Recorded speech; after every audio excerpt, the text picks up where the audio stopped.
উত্তরণ।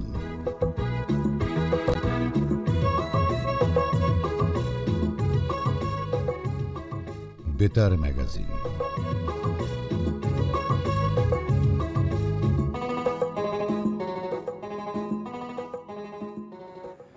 এ সময়ের তারুণ্য আগুনের মতন, প্রতিবাদে জ্বলে ওঠে, ভাঙে যত শৃঙ্খল।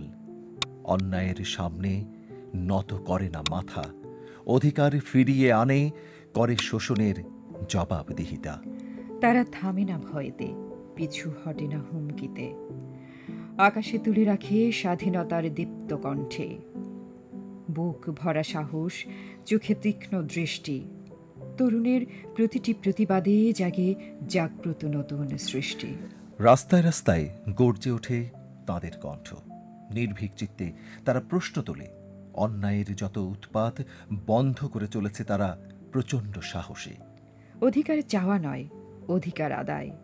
এই প্রজন্ম জানে প্রতিবাদেই মুক্তির হবে জয়। হ্যাঁ, প্রতিবাদে মুক্তির জয় এসেছে। অধিকার আদায়ে সফল হয়েছে দেশের তরুণ ছাত্র জনতা। অন্যায়, অত্যাচার, শোষণ, নিপীড়ন, উৎপীড়নের বেড়াজাল ছিন্ন করে উদিত হয়েছে এক নতুন সকাল। সারাটি দিন যেন আমরা থাকি সুখে, শান্তিতে। সে লক্ষ্যেই এগিয়ে চলেছে বর্তমানের বাংলাদেশ। এগিয়ে যাক, সফল হোক সকল শুভ উদ্যোগ। সাথে থাকব আমরাও, সাহস, উদ্দীপনা আর উৎসাহের সহযাত্রী হয়ে। এমনই আশাবাদে সুপ্রিয় শ্রোতা বন্ধুরা, শুরু করছি শিল্প, সাহিত্য, সংস্কৃতি ও সমসাময়িক বিষয় নিয়ে সাজানো বেতার ম্যাগাজিন উত্তরণের আজকের আয়োজন।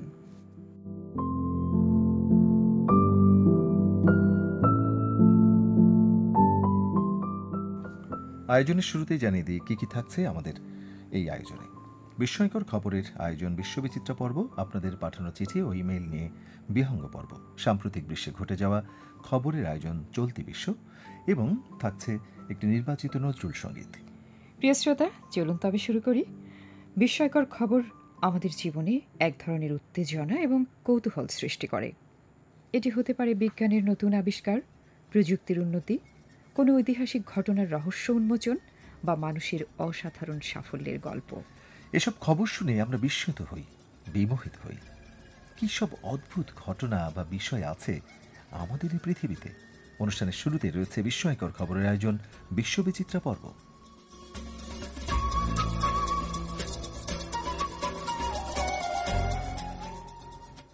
ক্রিকেটের ইতিহাসে আনুষ্ঠানিকভাবে স্বীকৃত প্রথম টেস্ট খেলাটি অস্ট্রেলিয়া বনাম ইংল্যান্ডের মধ্যে অনুষ্ঠিত হয়েছিল 1877 সালে। শুরুর নিয়মে একজন ব্যাটসম্যানকে 6 রান পেতে হলে বল পাঠাতে হতো স্টেডিয়ামের বাইরে। এই নিয়মে প্রথম ছক্কার দেখা মিলেছে এর 21 বছর পর। ম্যাচের হিসাবে লেগেছে 55টি ম্যাচ। ঐতিহাসিক এই ঘটনাটি ঘটেছিল 1898 সালে 14 জানুয়ারি অ্যাডিলেডে টেস্ট ক্রিকেটে। আনুষ্ঠানিকভাবে স্বীকৃত প্রথম ছক্কাটি মারেন অস্ট্রেলিয়ার ক্রিকেটার জো ডার্লিং।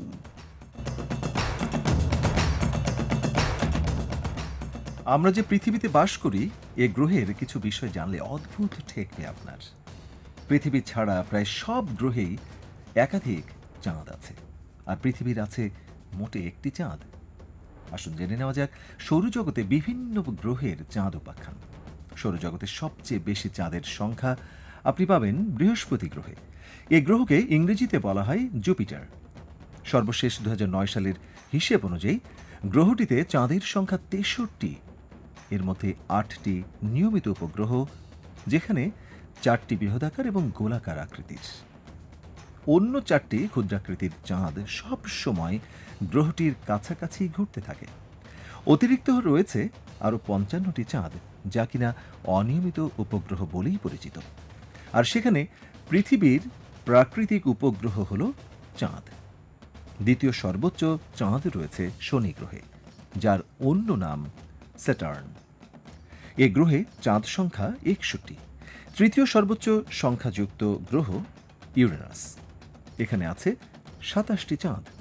বাকি গ্রহগুলোর মধ্যে নেপচুনের 13, মঙ্গলে আছে 2টি চাঁদ। বুধ ও শুক্রের কোনো চাঁদ নেই।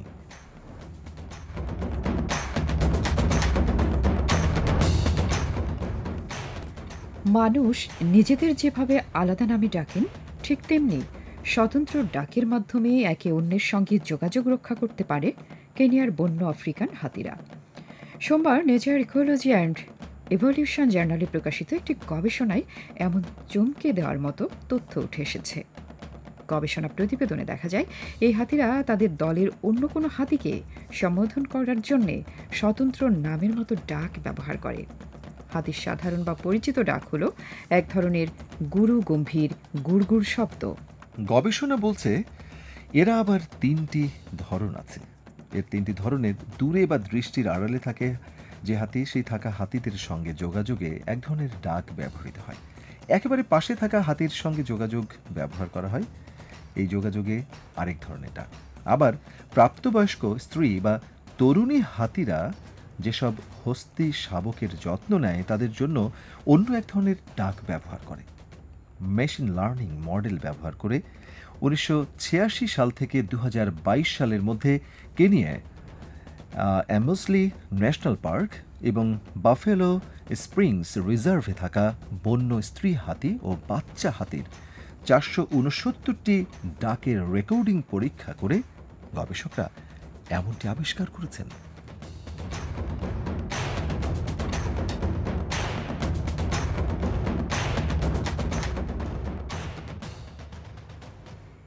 শুনছিলাম বিস্ময়কর খবর বিশ্ববিচিত্রা পর্বে। বন্ধুরা, চিঠি ও ইমেইল যোগাযোগের দুটি ভিন্ন মাধ্যম, যা সময়ের সাথে মানুষের প্রয়োজন অনুযায়ী পরিবর্তিত হয়েছে। এদের কিছু উল্লেখযোগ্য পার্থক্য এবং বৈশিষ্ট্য কিন্তু রয়েছে। চিঠি একসময় যোগাযোগের প্রধান মাধ্যম ছিল। হাতের লেখা এবং কাগজে লেখা চিঠি একটি ব্যক্তিগত স্পর্শ বহন করে। চিঠি পাঠানোর জন্য ডাক ব্যবস্থার উপর নির্ভর করতে হয়, যার সময় নাই। চিঠি সাধারণত স্মৃতি হিসেবে সংরক্ষণ করা যায় এবং এটি আবেগপ্রবণ সম্পর্ক তৈরিতে ভূমিকা রাখে। চিঠি লেখায় ভাষার গভীরতা এবং সৌন্দর্য প্রকাশ পায়। অন্যদিকে ইমেইল হলো আধুনিক প্রযুক্তি নির্ভর যোগাযোগের একটি দ্রুত মাধ্যম। এটি মুহূর্তের মধ্যে বার্তা প্রেরণ এবং গ্রহণ করতে পারে। ইমেইল সাধারণত অফিস, ব্যবসা এবং আনুষ্ঠানিক কাজের জন্য বেশি ব্যবহৃত হয়। পরিবেশ বান্ধব ইমেইল কাগজের ব্যবহার হ্রাস করে পরিবেশ রক্ষায় ভূমিকা রাখে। যদিও ইমেইল আধুনিক যুগের প্রয়োজন মেটাচ্ছে, চিঠির বিশেষ জায়গা এখনও অনেকের হৃদয় রয়েছে। এটি সময়ের সঙ্গে সঙ্গে স্মৃতির সংরক্ষণ এবং আবেগ প্রকাশের একটি বিশেষ মাধ্যম হয়ে আছে। প্রিয় শ্রোতা, এবারে আপনাদেরই পাঠানো চিঠি এবং ইমেইলের জবাবের আসর বিহঙ্গ পর্ব।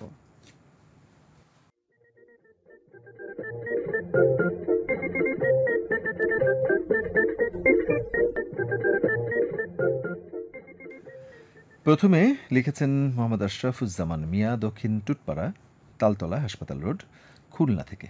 বলছেন, প্রিয় জনাব, শুভেচ্ছা জানবেন। 19 নভেম্বর দেশের কিংবদন্তি সঙ্গীতশিল্পী সুবীর নন্দীর জন্মদিনে তাকে উত্তরণ পরিবার থেকে শ্রদ্ধা ভরে স্মরণ করার জন্য ধন্যবাদ। এবং ক্লাসিক সিনেমা পর্বে বিশ্বের সর্বকালের সেরা চলচ্চিত্রগুলোর মধ্যে অন্যতম দ্য বাইসাইকেল থিফ এর সংক্ষিপ্ত পর্যালোচনা শুনলাম।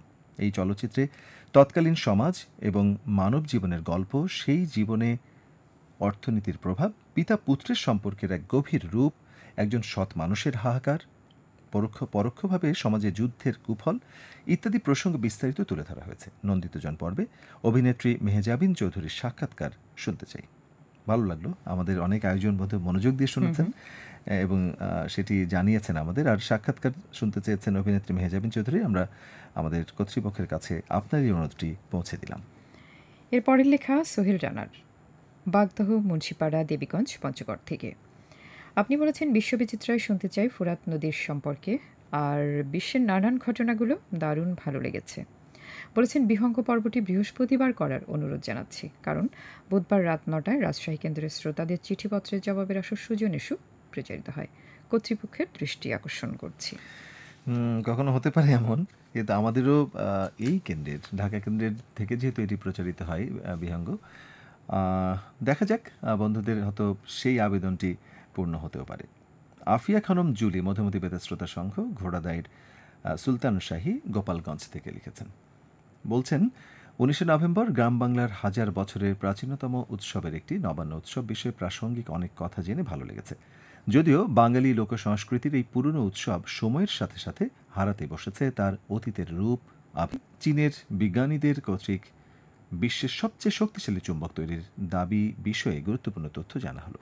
নন্দিতজন পর্বে বাংলাদেশের জনপ্রিয় ব্যান্ড শিল্পী অবস্কিউরের প্রধান ভোকাল সাইদ হাসান টিপু এর কণ্ঠে গান, ব্যক্তিগত এবং সঙ্গীতময় জীবনের অনেক কথা জানা হলো।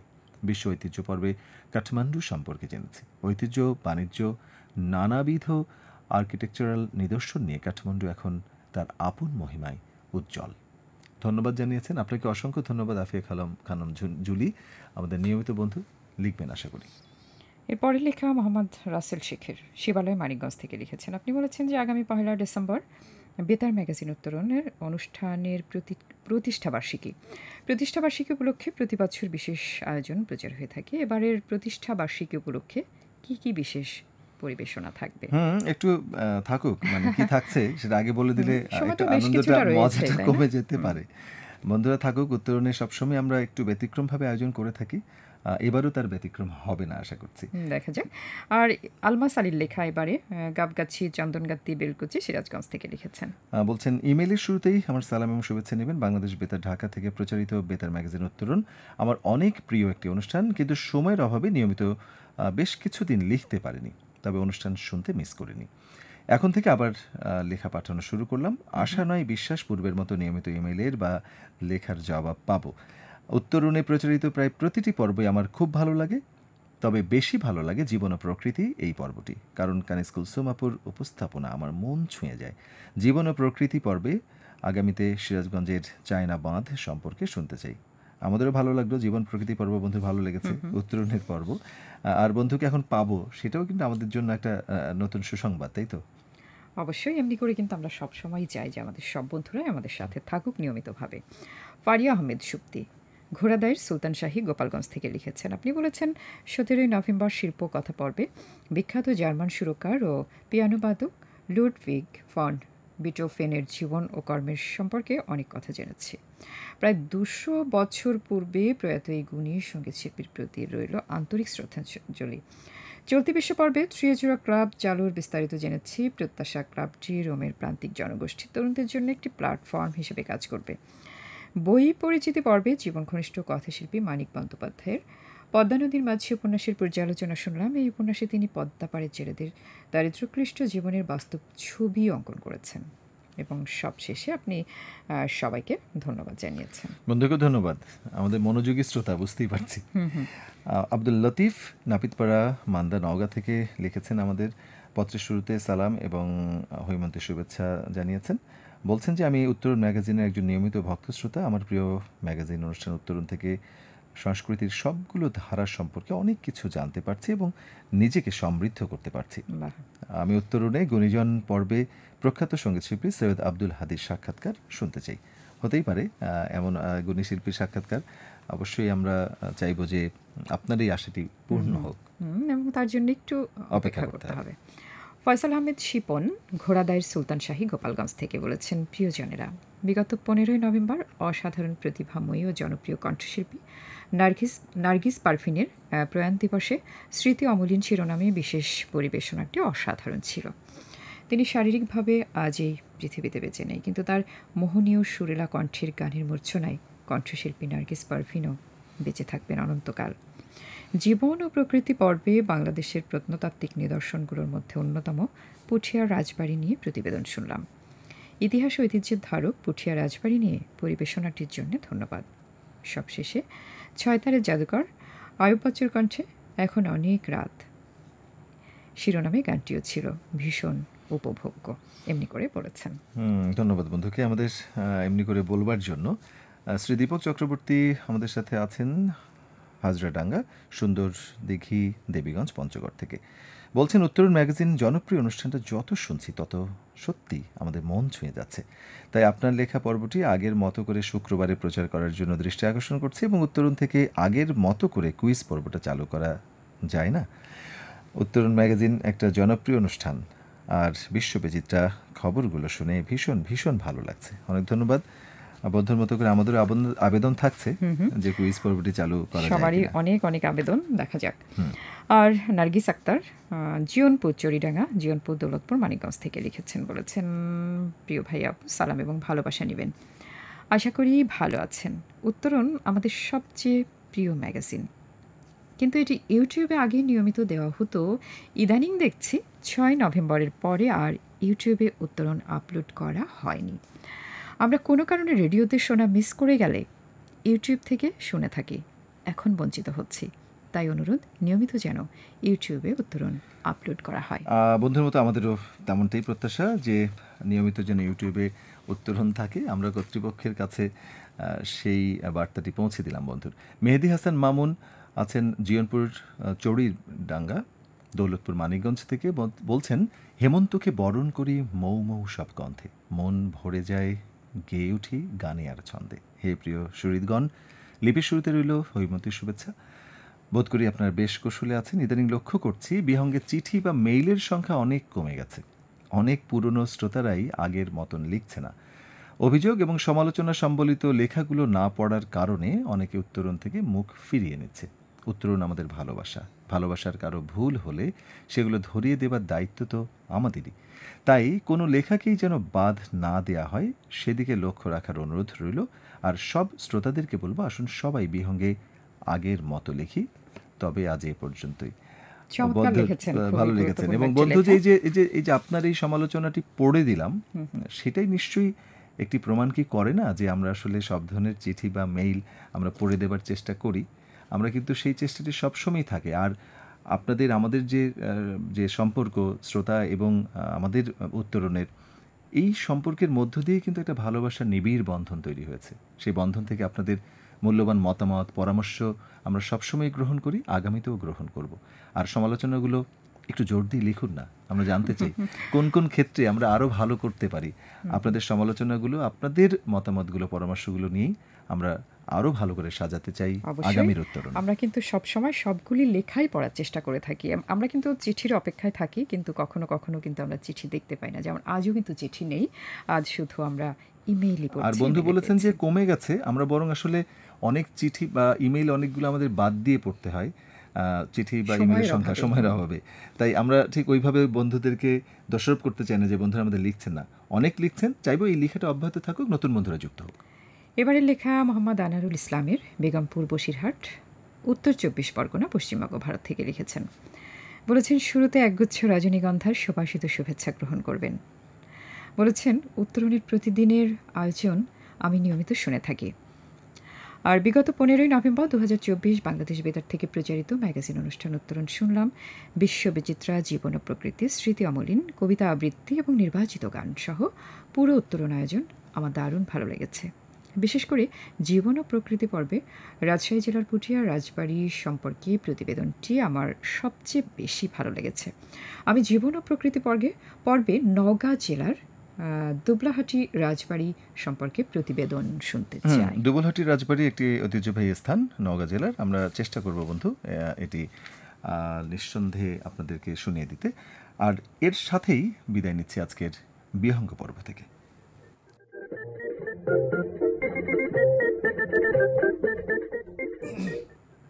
বিহঙ্গ পর্বে আপনাদের লেখা নানা চিঠি এবং ইমেইলের জবাব শুনছিলাম। এমনি করেই আপনাদের কাছ থেকে আমরা সব সময় লেখা চাই।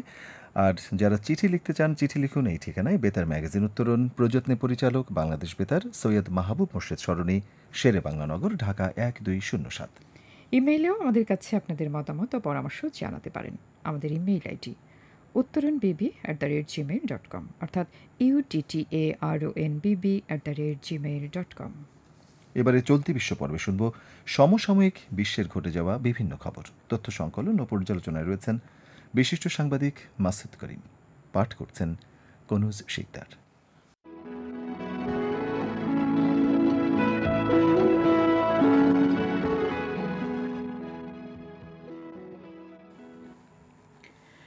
চলতি বিশ্বে আজ হংকং মোগল জিমি লাইয়ের প্রথমবারের মতো সাক্ষ্য দেওয়া নিয়ে কথা বলবো। ৭৬ বছর বয়সী মিস্টার জিমি লাই হংকংয়ের অন্যতম প্রভাবশালী গণতন্ত্রপন্থী ব্যক্তিত্ব এবং অধুনালুপ্ত ট্যাবলয়েড অ্যাপল ডেইলির প্রতিষ্ঠাতা। তিনি জাতীয় নিরাপত্তা বিচারের মুখোমুখি হচ্ছেন। সেখানে তিনি যাবজ্জীবন কারাদণ্ডে দণ্ডিতও হতে পারেন। তার বিরুদ্ধে মিডিয়া প্ল্যাটফর্ম ব্যবহার করে বিদেশি শক্তির সাথে যোগসাজশ করার অভিযোগ রয়েছে। 2020 সাল থেকেই তিনি নানা ধরনের বিচারের মধ্য দিয়ে গেছেন, তবে এবারই প্রথম তিনি বিচারের জন্য আদালতে দাঁড়াচ্ছেন এবং বেইজিংয়ের নিয়ন্ত্রণ জোরালো করার জন্য তার বিরুদ্ধে এই মামলাকে অনেকে রাজনৈতিক উদ্দেশ্য প্রণোদিত বলে মনে করছেন। লাই বুধবার বলেছেন, অ্যাপল ডেইলি হংকংয়ের মূল্যবোধের প্রতিনিধিত্ব করে, যার মধ্যে রয়েছে স্বাধীনতা এবং গণতন্ত্রের সাধনা।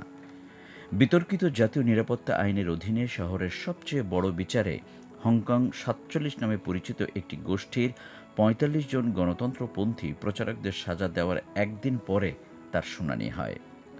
লাইয়ের চলমান বিচার উদ্বেগের অভিযোগে যে অ্যাপল ডেইলি 2019 সালে হংকংকে উত্তাল করা গণতন্ত্রপন্থী বিক্ষোভকে সমর্থন করে নিবন্ধ প্রকাশ করেছে, তখন ট্যাবলেটটিকে জাতীয় নিরাপত্তার জন্য হুমকি হিসেবে দেখেছিল বেইজিং। লাই বুধবার যুক্তি দেখান যে তিনি সহিংসতার বিরোধিতা করেন এবং হংকংয়ের স্বাধীনতার পক্ষে সমর্থন করা এক মানুষ। অ্যাপল ডেইলির মূল্যবোধ হল হংকংয়ের মানুষের মূল্যবোধ। তিনি বলেন, এই মূল্যবোধগুলির মধ্যে রয়েছে আইনের শাসন, স্বাধীনতা, গণতন্ত্রের অনুসরণ, বাক স্বাধীনতা, ধর্মের স্বাধীনতা, সমাবেশের স্বাধীনতা। লাই এর আগে অননুমোদিত সমাবেশ এবং জালিয়াতির অভিযোগে কারাগারে দণ্ডিত হয়েছিল এবং 2020 সালের শেষের দিকে তাকে নির্জন কারাগারে রাখা হয়েছিল। মিডিয়া গুগলের প্রতি তাদের সমর্থন জানাতে বুধবার সকালে আদালতের বাইরে কয়েক ডজন মানুষ সারিবদ্ধভাবে দাঁড়িয়েছিলেন। ব্রিটিশ নাগরিকত্ব ধারণকারী লাইয়ের প্রসিকিউশন আন্তর্জাতিক দৃষ্টি আকর্ষণ করেছে। অধিকার গোষ্ঠী এবং বিদেশি সরকারগুলি তার মুক্তির আহ্বান জানিয়েছে।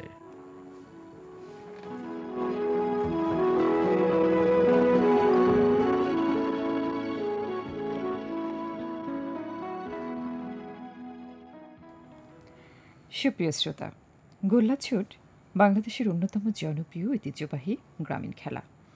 এটি সাধারণত দলবদ্ধভাবে খেলা হয় এবং মজার পাশাপাশি শারীরিক দক্ষতা এবং কৌশল প্রদর্শনের সুযোগ দেয়। গ্রাম বাংলার শিশুদের সামাজিক মেলবন্ধনে এই খেলা গুরুত্বপূর্ণ ভূমিকা পালন করে। এটি বিনোদনের পাশাপাশি বন্ধুত্ব এবং সহযোগিতার মনোভাব তৈরি করে। বন্ধু শ্রোতা, এবারে শুনব বাংলাদেশের ঐতিহ্যবাহী খেলা পর্বে সেই গোল্লাছুট নিয়ে বিস্তারিত। পাণ্ডুলিপি রচনা করেছেন কোরিয়া সাংবাদিক মোহাম্মদ হাবিবুর রহমান, পাঠ করে শোনাচ্ছেন জান্নাতুল ফেরদৌস তমা।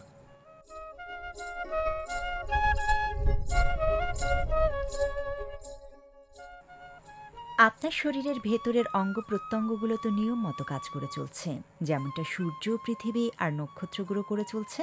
কিন্তু আপনার বাহিরের অঙ্গ প্রত্যঙ্গগুলো কি নিয়ম মতো কাজ করছে? মানে আপনার হাত পায়ের যতখানি নড়াচড়া দরকার ততখানি প্রত্যহ হয়তো। খেলাধুলা এমন এক শরীরচর্চা যা আপনার বাহিরের অঙ্গ প্রত্যঙ্গগুলোর মুভমেন্টের মাধ্যমে আপনার শরীরের ভেতরের অঙ্গ প্রত্যঙ্গগুলোকে রাখে সতেজ। খেলাধুলা প্রাচীনকাল থেকে আমাদের জীবনে জড়িয়ে রয়েছে। গ্রাম বাংলার ঐতিহ্যবাহী খেলা গোল্লাছুট তেমনি একটি খেলা। গ্রামীণ ঐতিহ্যের এই খেলাটি এখন প্রায় হারিয়ে গেছে। গোল্লাছুটের নাম শুনলেও এই খেলা দেখেছে কিংবা খেলার নিয়ম জানে এমন শহুরে শিক্ষার্থীদের এখন পাওয়াই দুষ্কর। ভালো ছুটোছুটি বা দৌড়াতে পারার পাশাপাশি এ খেলায় কৌশলীও হতে হয়। প্রতিটি দেশের নিজস্ব সংস্কৃতির অবিচ্ছেদ্য অংশ খেলা। বাংলাদেশে প্রচলিত বহু গ্রামীণ লোকজ খেলা রয়েছে, কিন্তু নগরায়ন প্রযুক্তির প্রসারের ফলে সেগুলো থেকে ক্রমে দূরে সরে যাচ্ছে আমাদের পরবর্তী প্রজন্ম। শহরের শিশুরা অভ্যস্ত হচ্ছে কম্পিউটার, ট্যাব, মোবাইলে খেলায়। কৃত্রিম পার্কও তাদের অন্যতম গন্তব্য। এতে তারা পড়ছে নানাবিধ স্বাস্থ্য সমস্যায়। অথচ গ্রামের শিশুরা ছোটবেলা থেকেই বাড়ির এক চিলতে উঠান বা খোলা মাঠে তেমন কোনো উপকরণ ছাড়াই মেতে ওঠে গোল্লাছুট, নাটবল্টু, বৌচির মতো বিভিন্ন মজার গ্রামীণ খেলায়। কিন্তু বর্তমান প্রেক্ষাপটে এসব খেলার প্রচুরতা আগের তুলনায় বেশ কম। বাড়ির বড় উঠান বা মাঠের এই খেলায় থাকে দুটো দল। যে দল প্রথমে খেলে তারা একপাশে গোল্লা দাগ কেটে ভেতরে অবস্থান করে। একটি লাঠি মাটিতে পুঁতে তাকে কেন্দ্র করে গোলদাগ কাটা হয়। গোলদাগের ভেতর থেকে ছুটতে হয় বলে খেলার নাম গোল্লাছুট। ঢাকা, ময়মনসিংহ, ফরিদপুর, মাদারীপুর, বরিশাল, খুলনা ও পাবনায় এ খেলার প্রচলন বেশি হলেও সারা দেশে এ খেলা গ্রাম বাংলার মানুষ আগে খেলত, তবে এখন তেমনটি আর চোখে পড়ে না। খেলার নিয়ম হচ্ছে দলের নেতা পুঁতে রাখা লাঠি ছুঁয়ে থাকবে, দলের সবাই থাকবে। লক্ষ্য হচ্ছে বৃত্তের বাইরে যে লক্ষ্যবস্তু নির্ধারণ করা থাকে তা দৌড়ে স্পর্শ করা। কিন্তু দৌড়ে স্পর্শ করার আগেই বিপক্ষ দলের খেলোয়াড় যদি প্রথম দলের কোনো সদস্যকে স্পর্শ করে ফেলে তবে সে খেলা থেকে বাদ হয়ে যাবে। একে একে কোনো সদস্যই যদি লক্ষ্যে পৌঁছতে না পারে তবে প্রতিপক্ষ দল শুরু করবে তাদের দান। এভাবেই গোল্লাছুট খেলা এগিয়ে চলে।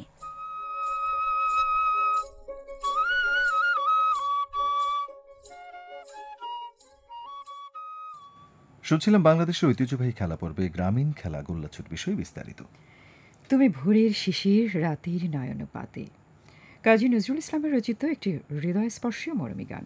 এটি তার বিখ্যাত নজরুল সঙ্গীতের একটি, যেখানে প্রেম, প্রকৃতি এবং গভীর মানবিক অনুভূতির অপূর্ব মেলবন্ধন ঘটেছে। গানের প্রতিটি পংক্তিতে গভীর ভালোবাসা এবং প্রশংসা প্রকাশ পেয়েছে, যা মানব হৃদয়ের বিশুদ্ধ প্রেমের প্রতিচ্ছবি। চলুন শুনি সেই নজরুল সঙ্গীত, গেয়েছেন বেদারউদ্দিন আহমেদ।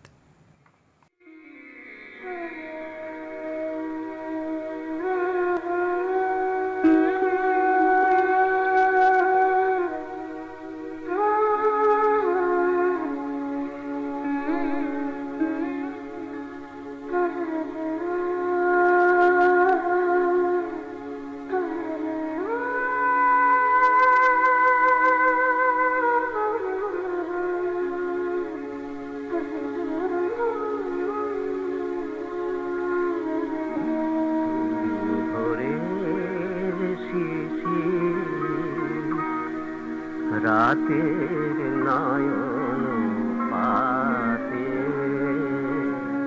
কান্না পাওয়াও কানন কে গো ফুল ঝাড়া প্রভাতে তুমি ভোরের শিশির রাতের নয়ন পাতে কান্না পাওয়াও কানন কে গো ফুল ঝাড়া প্রভাতে তুমি ভোরের শিশির।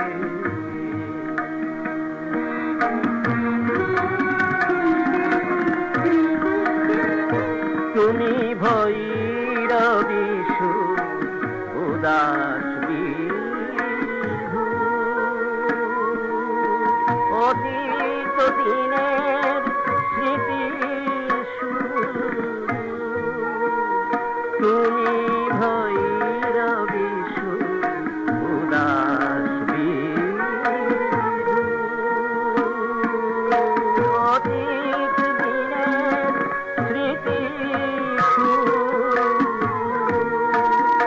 তুমি ফোটার আগে ঝরা ফোটার আগে ঝরা বকুল বৈশাখী হাওয়া। এই গান শুধু একটি গান নয়, এটি বাঙালির হৃদয়ে নজরুলের অবিনশ্বর ভালোবাসার প্রতীক। এই ভালোবাসা বিস্তৃত হোক প্রত্যেকের জীবনে, এমন শুভকামনায় বলবো অনুষ্ঠান নির্মাণ কুশীলবদের কথা। আজকের উত্তরণ গ্রন্থনায় ছিলেন মোহাম্মদ জোবায়েদ হোসেন পলাশ, উপস্থাপনায় ছিলাম আমি সুরাইয়া সুলতানা মনিরা এবং আমি মোহাম্মদ জোবায়েদ হোসেন পলাশ। সম্পাদনায় মোহাম্মদ নিজামুদ্দিন, প্রযোজনা সহযোগিতায় মাহমুদ রেজা, নির্দেশনায় প্রেম গোপাল হালদার, তত্ত্বাবধানে সৈয়দ রাজু আহমেদ এবং উত্তরণ প্রযোজনা করলেন ইশরাত শারমিন। সবার জন্য শুভকামনা। আর আগামীকালের উত্তরণ শোনার আমন্ত্রণ। শুভরাত্রি। শুভরাত্রি।